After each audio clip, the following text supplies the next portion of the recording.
L'incendie de l'île de la Réunion ne progresse plus. Le feu qui a détruit 2700 hectares du parc national depuis une semaine est contenu. La priorité au direct, on retrouve sur place la correspondante de BFM TV, Laura Cotenec.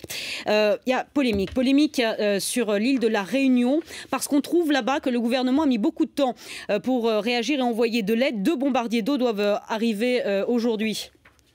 Oui, alors depuis les premiers jours de l'incendie, des élus locaux réclamaient ici l'arrivée d'un Dash 8, mais rien à faire. Le préfet martèle ici depuis une semaine que ce sont des feux d'humus au ras du sol que seuls les pompiers peuvent combattre au plus près. Alors ce matin, le préfet se défend en disant nous sommes désormais dans une phase d'extinction et non plus de progression du feu. Les Dash sont maintenant devenus utiles. Alors en une de la presse locale ce matin, des photos du Dash et ce titre de l'édito du journal de l'île, 2 Dash et une ministre, qui dit mieux. La presse parle de gâchis. Cet appareil était réclamé à corps et à cri. Il aura fallu attendre que plus de 2700 hectares partent en fumée.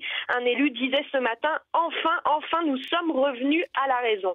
Et une chose est quasiment sûre, ce matin, cet incendie est d'origine criminelle. Ce serait l'œuvre de pyromanes. La traque est ouverte, Laura ? Oui, effectivement, un homme a été d'ailleurs aperçu hier matin en train d'allumer un feu dans une forêt près du Maïdo. Pris en chasse par des agents du parc national, il n'a pas pu être interpellé. Depuis, la gendarmerie a quadrillé le secteur, les investigations se poursuivent et des militaires assurent des rondes en permanence dans les forêts. Ici, tout est mis en œuvre pour interpeller le ou les auteurs de ces actes. Mais pour beaucoup d'habitants ici, le ou les pyromanes à l'œuvre connaissent très bien le terrain. Les départs de feu ont eu lieu en plusieurs points stratégiques de l'île, des zones escarpées, difficiles d'accès et facilement inflammables, de quoi révolter les Réunionnais qui se désolent bien sûr de la situation mais qui s'inquiètent aussi. Depuis ce week-end, il y a des pluies de cendres qui s'abattent sur plusieurs villes de l'île, des cendres qui ne sont pas sans conséquences pour la santé. Et puis, il y a aussi ici une autre inquiétude, quelles conséquences pour le classement de l'île au patrimoine mondial de l'UNESCO. Seul l'avenir maintenant nous le dira.